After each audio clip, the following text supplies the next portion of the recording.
Thousands of species passed through its corridors every cycle.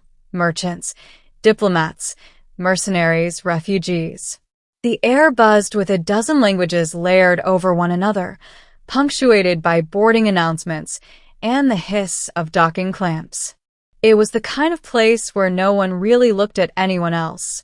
You kept your head down, guarded your belongings, and trusted the station's peacekeepers to keep things from getting bloody. That's why I noticed her. She stood near Gate 47, tall and slender, her skin a muted silver blue that shimmered faintly under the artificial lights. Her eyes were large and dark, reflective like polished obsidian. She wore simple travel robes, unadorned, her hands folded carefully in front of her. And no one would sit next to her. The waiting area was packed, every bench overflowing with passengers eager to get off the station and onto the next jump. But the seats around her were conspicuously empty, as if an invisible barrier surrounded her. I watched as a scaled Bradhawk trader started toward the open spot, hesitated when he noticed her, and abruptly turned away. A human couple whispered to each other, glanced at the alien woman, and chose to stand instead. Even a group of heavily armored mercs avoided the row entirely. Fear had a smell. You learned that if you traveled long enough. It was sharp, metallic, and contagious. I checked the display above the gate. Destination: Epsilon Eridani. Boarding in 12 minutes. I sighed, adjusted the strap of my bag, and walked toward the empty seat. When I sat down beside her, the reaction was immediate. Conversations nearby dipped in volume. A few people stared openly. Someone muttered something under their breath in a language I didn't recognize, but the tone was clear enough. The alien woman turned her head slowly, her eyes widening just a fraction. "You are unafraid," she said softly. Her voice was melodic, but there was tension beneath it, like a string pulled too tight. I shrugged. "I'm tired. Standing sucks." That earned me a long, searching look. "I am called Salith," she said after a moment, "of the Virexian clade." I blinked. That explained a lot. The Virexians had a reputation. Ancient, powerful, mysterious, and, according to half the galactic rumor nets, catastrophically dangerous. "I'm Daniel," I said. "Human. From Earth." Her posture stiffened. "Ah," she murmured. "Then you know why they fear me." I glanced around at the empty seats. "I'm guessing they're exaggerating." Her lips curved, not quite a smile. "They usually are. Until they are not." Middle. The weight of reputation. Boarding was uneventful, though I noticed security watching us more closely than usual. Salith took the seat by the viewport. I took the aisle. No one objected, but the looks followed us down the ramp like heat. Once the ship detached and slid into jump space, the cabin settled into uneasy quiet. I pulled out a ration bar, broke it in half, and offered her a piece. She stared at it as if it were an artifact. "You share sustenance," she said. "Yeah." "Long trip." After a moment's hesitation, she accepted. Her fingers brushed mine, cool, almost electric. "For what it is worth," she said quietly, "your species is different from how we expected." I raised an eyebrow. "We get that a lot." She considered the stars streaking past the viewport. "The Virexians are not welcomed among the younger civilizations. Our history casts a long shadow." "I've heard stories," I admitted. "Mind control, reality manipulation, that sort of thing."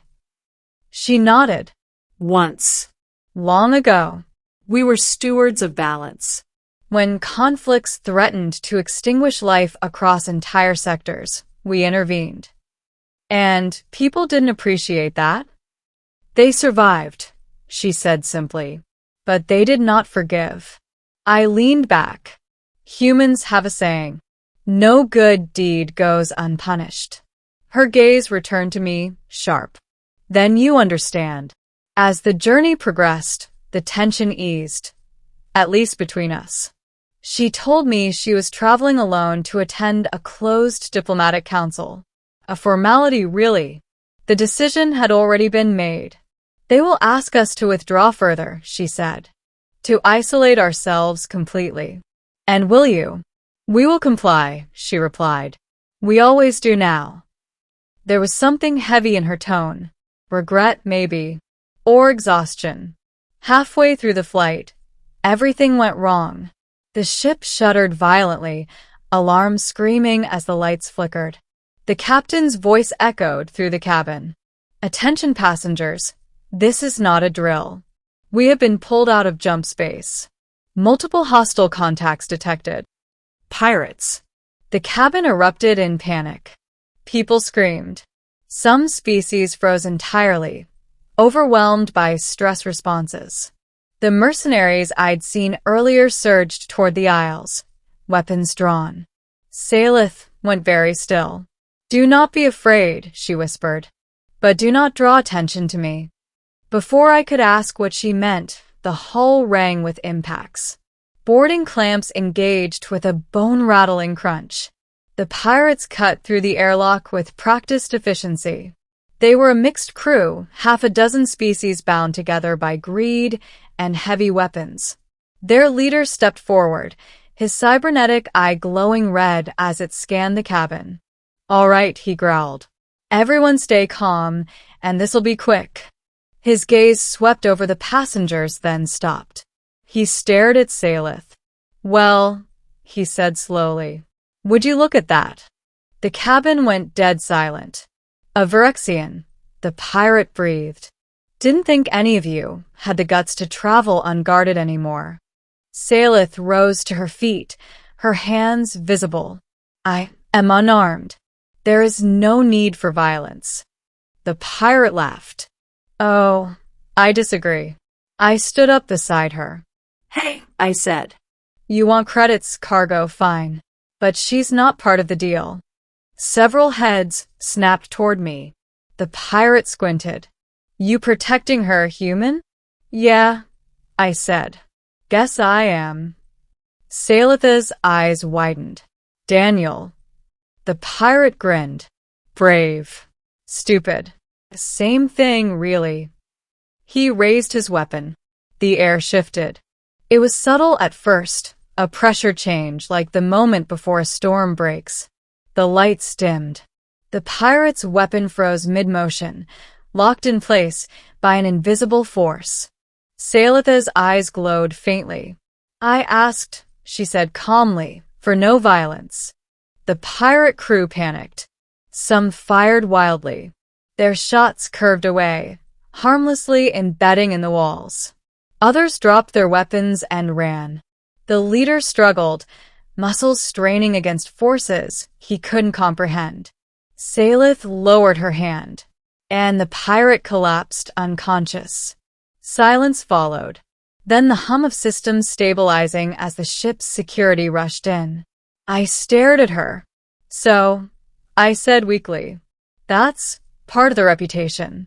She looked at me, something raw in her expression. And now, she said softly, they will fear you too. Ending, a choice that echoes. The pirates were taken into custody.